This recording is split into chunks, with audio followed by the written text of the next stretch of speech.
Достар, баршаңызға қайырлы күн. Мен сіздерге бүгін осындай дәмі өте ерекше, керемет болып шығатын ыстық тағамын түрін көрсететін боламын. Менімен бірге видеоның соңына дейін болыңыздар. Ал ең бірінші біз қамырын дайындаймыз. Осылай ыдысымызға су құйып, тұз бен күнбағыс майын қосып, араластырып, үстіне ұн қосып, тығыз қамыр илейтін боламыз. Қамырымызды жақсылап тығыздап илеп, оны 15-20 минутқа салафанға салып қоя тұрамыз. Қамырымыз дайын болғанша ішіне салатын салмасын дайындайтын боламыз. Достар, менде салмасында мен қамырдың екеуін істедім. Өйткені менің отбасымда адам көп болғандықтан мен осылай екі қамырмен дайындайтын боламын. Сондықтан да мен осылай еттің мөлшерін кішкене көбірек деп алдым. Бірақ сіздерге бір қамырға бұл еттің жартысы ғана жеткілікті. Ет пен көкөністерімізді осылай мясорубкадан өткізіп алдым. Ал қызанақты пышақпен ұсақтап турайтын боламын. Достар, егер де үйлеріңізде тауықтың еті болса да, тауықтың етімен де дәмді шығады, жасай беруге болады. Осындай бөліктерге бөліп, ұсақтап турап аламыз. Ары қарай тартылған етімізге қосамыз. Достар, айта кететінім, бұл еттің мөлшері нақты жарты килограмм немесе 300 грамм деп айтылмаған. Өйткені көкөністеріміз болғандықтан біздің тағамымыз еттің көлемі аз болса да дәмді болып шығады. Сондықтан да үйлеріңізде қанша ет болса да, аз да болса да, осы тағамды дайындап, отбасыларыңызды қуантуға болады.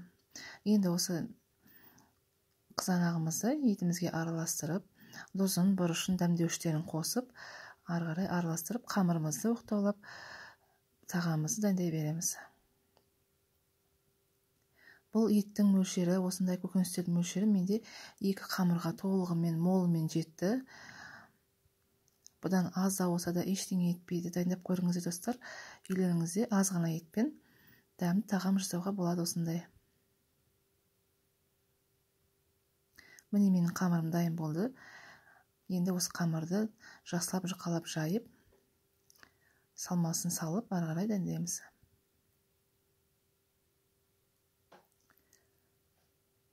Достар, егер де осы видеоны көріп отырсаңыздар, менің каналыма тіркелмеген болсаңыздар, тіркеліп қойып, қоңыраушаны басып, ары қарай менің видеоларымды жіберіп алмас үшін менің каналыма тіркеліп қойыңыздар.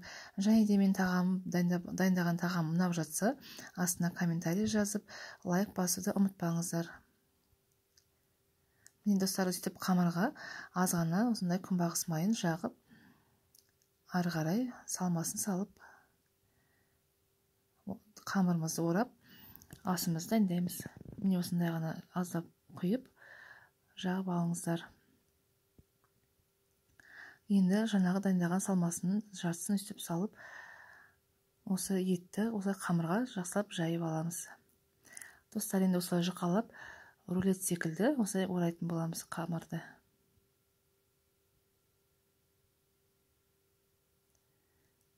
Енді осы жеріне келген кезде мен осылай қамырды бөліп аламын.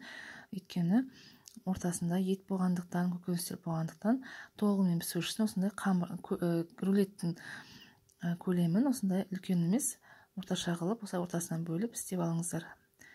Сонда біздің тағамымыз тезірек піседі, және де ортасы толығымен піседі. Енді осындай кішкентай бөліктерге бөліп, біз дайын болған қамырымызды етіміз бен мантоваркамызға салып дайындап қоямыз, майын жағып. Достар, міне мен турап алдым. Енді осылай мантоварканың табағына салып қоямыз. Бір қамырдан екі мантоварканың табағындай шығады. Достар, енді бетіне құятын мен көкөністерден жасалған подливын дайындайтын боламын. Ең бірінші осылай сұйық майымызға қызып тұрған пиязымыз бен сарымсағымызды салып, қуырып, үстіне қалған көкөністерді салатын боламын. Ең бірінші көп пісетін болғандықтан сәбіз саламыз. Әрбір көкөністерді 5-10 минуттан қуырып, осылай бірінің үстіне бірі сала бересіздер. Енді картопымызды саламыз. Ары қарай тәтті бұрышымызды, томатымызды барлығын қосып, дәмдеуіштерін қосып, үстіне су құйып. Достар, міне осылай көкөністердің барлығын 5 минуттан қуырып отырдым бөлек. Енді тұзын, бұрышын, дәмдеуіштерін салып, үстіне су құйып, су қайнағаннан кейін, достар, міне осындай тағы да үстіне су құямыз. Осылай молырақ су құйып, Енді осының үстіне жаңағы дайындаған біздің қамырымызбен ішінде салмасы бар тағамымызды қойып, енді 40 минуттай осылай тағамымызды пісіреміз. Менде 4 табағы шықты, өйткені мен 2 қамырдан жасадым.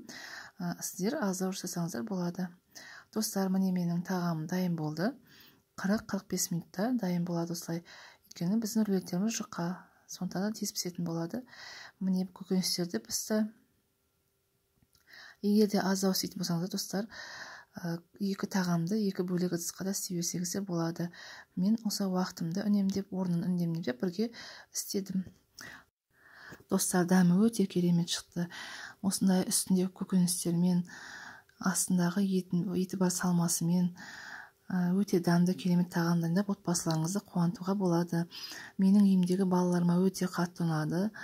Тағамды талдап жейтін балаларымның өзі сүйсініп жеді. Сіздердің балаларыңызға да, сіздердің отбасыларыңызға да, отағасына да ұнайды деген сенімдемін. Дайындап көріңіздер, дәмі өте керемет болып шығады.